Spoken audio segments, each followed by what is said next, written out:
Good morning and welcome to a new week's Join the Dots. I'm going to start with some sort of clicky-baity things because I watched the views on YouTube and it's so sad that I think it's sad that people only react to what they want to react. Do you remember that saying I said to you by Sad Guru? If you only see the things you like and you refuse to see the things you don't like, you'll never see the truth. You have to start opening up your mind and you have to start understanding that there's different views, there's different aspects, there's different things, way of looking at things. So XRP today, and I'll get some comments, I think it's cheap. Okay, I think it's cheap. If you look at the graph, I think it's cheap over the last year, and I think it's cheap given what I see it as, which is a hedge into a new crypto-based system, which is a possibility. Not a certainty, a possibility. And therefore, I buy it. Okay? And I think it's a cheap hedge at the moment into the new system. Silver. Now, silver, I think, is still very cheap. Not just cheap, but very cheap. And more certain. Because we now know that gold is a tier 1 asset. And so gold is basically, at the moment, challenging all fiat currencies. I'm going to link a little 1 minute, 11 second short for you for Ray Dalio. Okay? Gold versus all fiat currencies. 1 minute 11, that's all you have to watch. It's very concise, it's very clear, and it's pretty obvious, really. Okay? So, silver is still very cheap. Now, I have someone who comments on my site, complete, waste of time, but then maybe he enjoys himself. And he said to me that silver is cheap, it's 77 times cheaper than, well, it's 81 times cheaper now, mate. 5% wrong. But in time, yes, he's right. It will come down to a much lower ratio, gold-silver. At the moment, at 52 and gold at 4230, we're looking at 81.3. Now, I've said to you many times, okay, that Greg Manorino sees this at 15 in a crisis. And I expect that. Excuse me, I'll just move Fugly out the way. There we go, Fugly. Okay, so I can see it down at 15 to 30. 30, I think, is the normal place where it will settle when all things calm down a little bit. But in a crisis, when the public come rushing in, the last people stampede into this market looking for silver, I think it'll fall to about 15. So there we see us 5-6 times appreciation against gold. And then gold's appreciating however many times against fiat currencies and products, goods. In other words, inflation. So, or deflation. So what do we got? Gold will suck silver up. Yes, it will. The gold price moving up will suck silver up. All right? And all the really serious analysts, now I don't count the banks. The bank analysts have got lots of other things to do, people to impress, careers to plan, okay? The really serious silver analysts, people like Alistair McLeod, people like Ray Dalio, because he is more serious and he does devote more time than bank analysts, okay? People like Andrew McNeil, it's not Andrew McNeil, is it? It's Andrew, I forgot his surname now, from Kinesis Money, but very good. Andrew Maguire, that's the one, okay? These people see silver at a different level. And these people are serious. They're not out for clickbait. They're not out to impress you.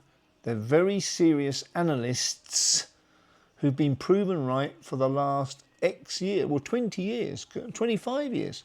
Because remember, from 2000, gold has beaten the S&P, beaten the NASDAQ, beaten every index you want to throw at it. It's just the best. Okay? It's the best. Now, how many people have I lost because they can't accept that? It's just a fact. Look it up. Okay, over 10% compound growth now from the year 2000. Nothing matches that. And if you didn't have gearing, mortgages, high leverage in housing, that won't have matched it either. Amazing, isn't it? It's only because you get gearing that housing does so well for the boom periods. All right. So Ray Dalio, and then I'll also link Goldman Sachs, who've come up with a piece, not as obvious, not as clear, not as concise as Ray Dalio. Well, how could they be? They're doing lots of other jobs as well, aren't they? They're not focused. They're not focused on these things like we are. We're focused on these things. All right, we're joining the dots and we're focusing it down onto gold, silver, XRP. Why? Because those are the three assets that I see doing the best over the next period. So I want to go back to the 1970s gold price spike because there's so much garbage written about this. Did you realise it was the year of the Iran embassy siege? Did you realise that? The American hostages. Did you realise that?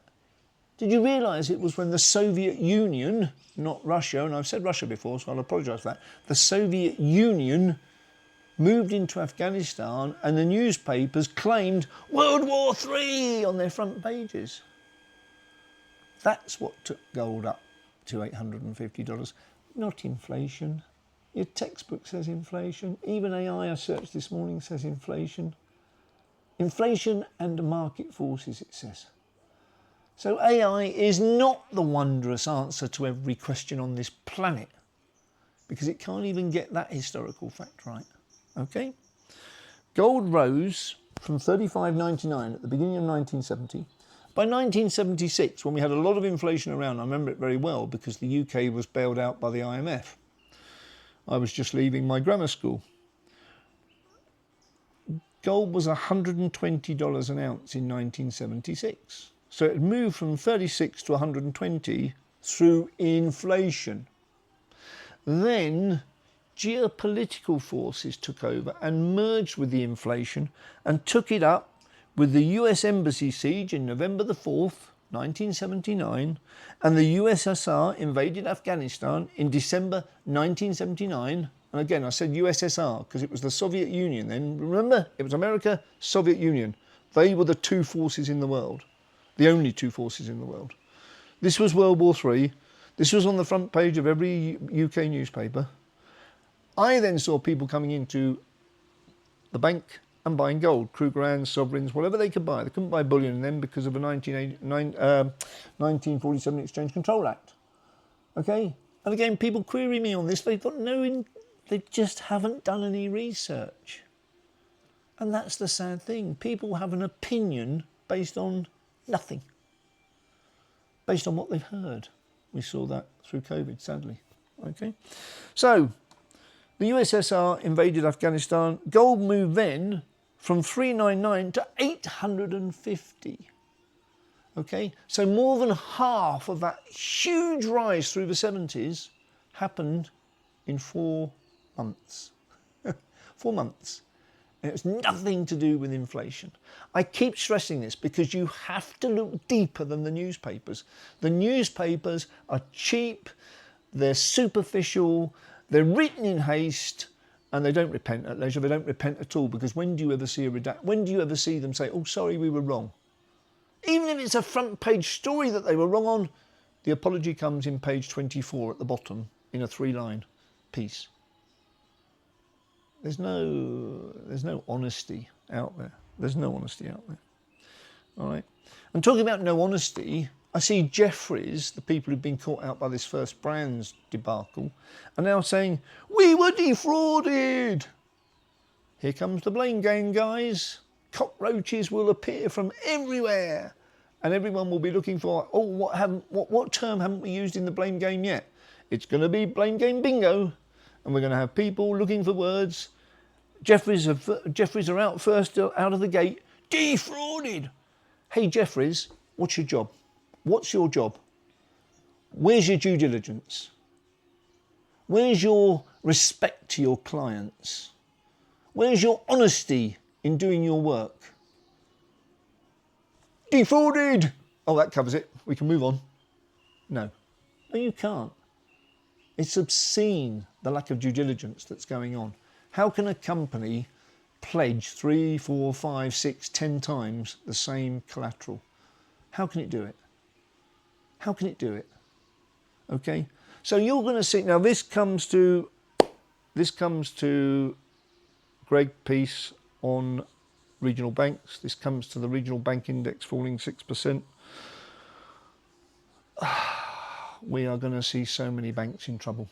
Okay, we are going to see so many US banks in real trouble.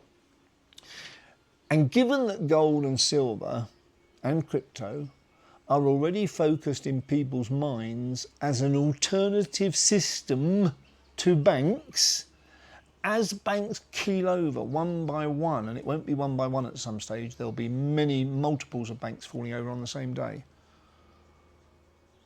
They have not done their job.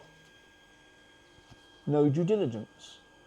And they're going to excuse themselves with one word: fraud.